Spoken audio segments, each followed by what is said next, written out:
Justin T, and the T stands for taxes. Now, if you thought the carbon tax and capital gains tax wasn't enough, well, now there's going to be an increase in luxury tax. Remember that nice purse or watch or hotel that you want to stay in Banff? Yeah, expect prices to go up on those items by a lot. Now, funny enough, he's doing this to boost GDP, but what's going to end up happening is that it's going to stop people from spending, which Canada and America are very heavily consumer-based. Our economy thrives on consumer spending, and our GDP is absolutely struggling. 2023 was a flat year, if not negative, if you're being honest with the data. And this policy is just going to hurt GDP growth that much more. Now, in this video, I'm going to break down the main way to avoid all of this foolishness and still live a great life. Let's get into it.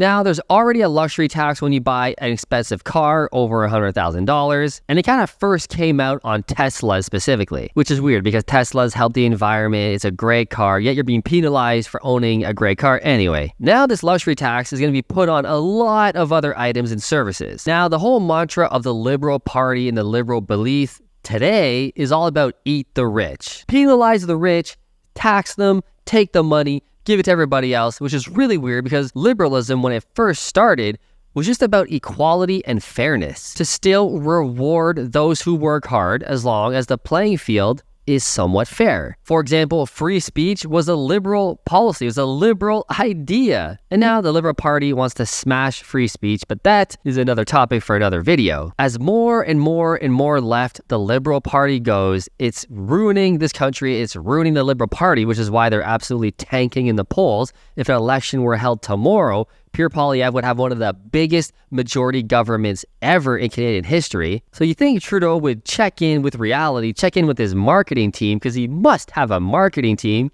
and have them go, yo, the things you're saying lately, they're not good. They're not helping your case. They're not helping you gonna win re-election. Your party's like the lowest percentage like we've seen in a long time. You gotta change your words. But instead, he doubles down and slaps out with a new luxury tax, alienating those who work hard and make a good income and are more in the upper class and rich class, of course. You're just pissing them off even more. Now, the problem with these kind of policies and regulations, I always talk about it on this video, that they have an unintended consequence. And the more and more you keep bringing out these weird lefty policies that piss off those who strive for more, who want to build a business, who want to make money, yeah, of course, and be the top upper class and rich class, is that eventually, the more you keep stacking this crap, the more they're leaving this country. They're taking their money and they're leaving. They're taking their businesses and the jobs that come with them, and they're leaving. I mean, we see this blatantly in the US because they don't have countrywide policies like we do, but businesses are leaving California and going to Texas. They're leaving California and New York, and they're going to Florida. Better rules, lower taxes, less regulation, more capitalism. We're seeing it in real time. We're seeing the experiment play out in the States. But in Canada, you can't just leave to another province because these bullshit rules are countrywide. We're not built like America. We don't have a constitution like America. So instead of just maybe going to another province, we're losing them entirely. People are leaving and going somewhere else, myself included. I used to own 150 properties. 50 of the 150 were long-term rental properties, single-family homes. I own in Kitchener-Waterloo. I sold them all, took all that money I made and the jobs that came with them, and I'm moving them to America. We're now investing in Florida and Texas. So just from me alone, some guy you probably never heard of, there's 50 less rental homes in Kitchener-Waterloo alone from me, and all the jobs and the maintenance and all the lawyers and the real and the mortgage broker, all the effects that you don't even know about that reverberate through the economy from real estate, which is no secret. Real estate is a #1 industry in Canada that's so important because it has so many jobs that you can't even think of. It just passes around. Well, because I sold all those properties and I'm no longer really buying more, there's like ripple effects. All those jobs, there's less jobs now, and they're all going to America. I'm now providing those jobs in Florida and Texas, in a sense. Now, that's just a small level case of a guy like me you probably never heard of, but I can tell you, being in the real estate industry and being, pretty well known in real estate in Canada, I know a lot of the big players, a lot of the big investors, and they're doing exactly what I'm doing. The guys that matter, not the mom and pops who buy 1 or 2 properties.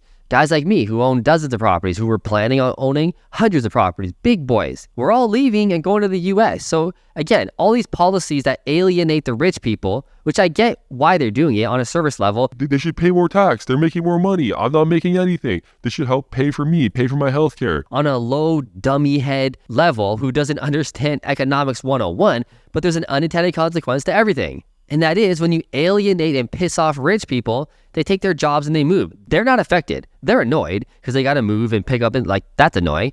But are they bothered? No, they're still rich. They're still wealthy. They can do whatever they want. It doesn't really bother them. But when they take their jobs and their homes and everything with them in their industries, who does it hurt? Really? The middle class idiot voter who was like, tax the rich. You're getting fucked the most because there's less jobs, less rental housing, less products, less services to service you. All my comments across all my social media platforms, when I talk about how I'm going to the US now, good, get out of here. We don't want you anyway. Yes, you do, you moron. If you understand anything about economics 101, you would see the problem this is causing. Now, Trudeau absolutely loves this because the more tax he can generate, the more he can spend and print the money from thin air and just be a liberal king. The word liberal, if you didn't realize, the word liberal literally means to be liberal, to give. The word conservative is in the word. Conservative, fiscal responsibility, monetary policy responsibility, to be conservative with your budgeting, conservative with your businesses. It's in the fucking names. But Trudeau's like the ultimate fucking liberal king at level 12, the final boss. He's like the liberal god of spending. He just loves taxes. He's got to know what's going on. He's got to be smart. He's got to have a smart team around him going, yo, people are leaving this country. Reverse immigration levels are the highest they've ever been. They're now being reported in the liberal media news, CBC, CTV. It's all over. Like, everybody knows about it. The polls are dropping for the happiness level in Canada. The consumer's confidence level in the country where it's going and inflation dropping is like all-time low. The unhappiness level is an all-time freaking low. If you're kind of a weird conspiracy theorist, maybe with the talks rumbling about universal basic income, maybe this is where all this is leading. Trudeau knows that the more unhappy people get, tax the rich, the more money he can collect. When it comes time to announce and produce the UBI, Canadians are going to be more accepting towards it because right now it's not going to fly. The working class right now in the economy are still boomers, Gen X, where they're more conservative, they're more smarter, they understand economics.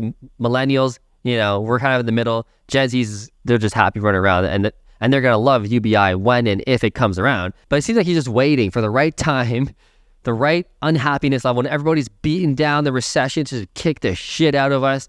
Then he's going to come in and go, how about I pay everybody $2,000 a month to stay home and do whatever you want, but you'll get that $2,000 a month no matter what. How does that sound? And we're all beaten up and fucked up from the recession, and we're going, this is amazing, it sounds great. It kind of seems like this is where all this is heading. Or he just wants to raise all these taxes to take more vacations. Like, how many fucking vacations? And they're not just regular vacations. Everyone needs to have a vacation, especially the prime minister. It's a tough job. I'm not out here being like, you went to the Caribbean, you fucking more. Dude, I spend a lot of time traveling. I go everywhere around the world.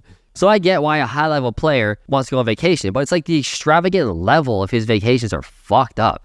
And they're taxpayer funded. We're paying for it. So you think you just kind of, like, you want to go low-key, Just keep it easy, celebrity resort or something, something just low-key. But this guy's fucking bringing in the fleet, the equivalent of like Air Force One, like whatever our Air Force One is. The bill on the private jets and the security teams, like the entourage he brings, it's just like insane. Tens and tens and tens of thousands, if not $100,000 are his vacations.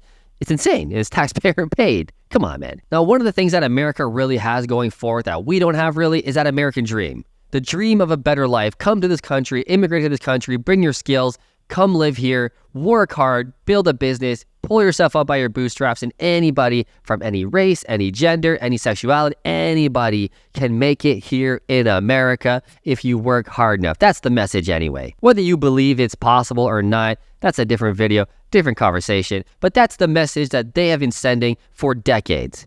Come to America, make it happen. We're the promised land. And Canada's kind of piggybacked on that. Like, we've had, the Canadian dream. We're similar to America, but we're really now going in different directions.